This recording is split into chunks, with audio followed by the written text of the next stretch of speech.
Gabi wakes up to Lai making breakfast, but she says she's not hungry.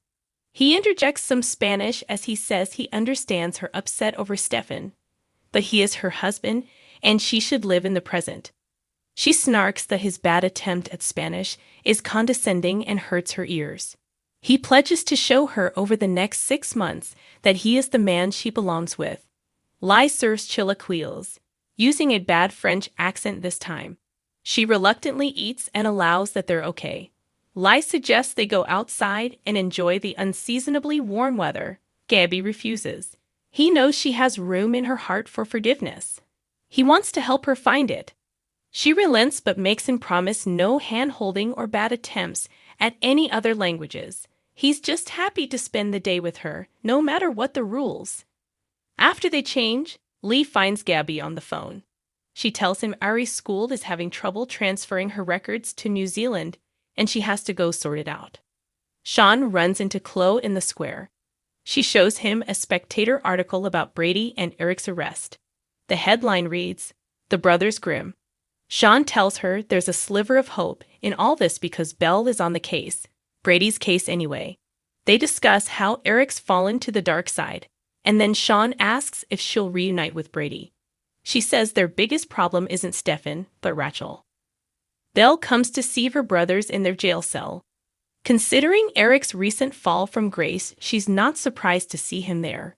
But why would Brady do something so stupid? Brady says Stefan didn't give him a choice because of his obsession with Chloe. Belle understands his motivation, but his actions are indefensible.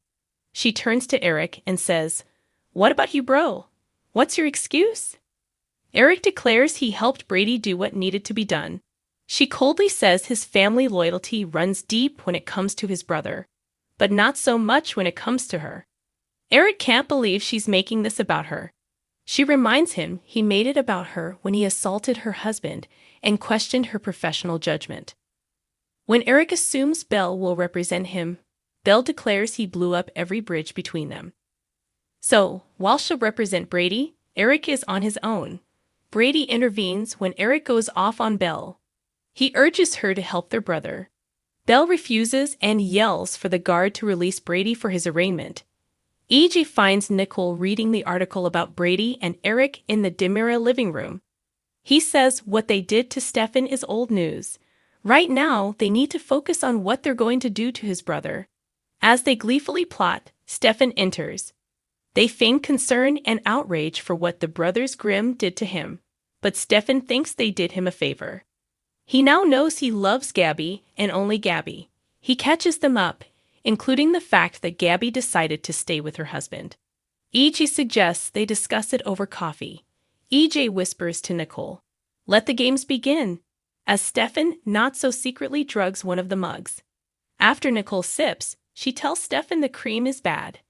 EJ switches his mug for Stefan's, as the latter gets Nicole a new cup.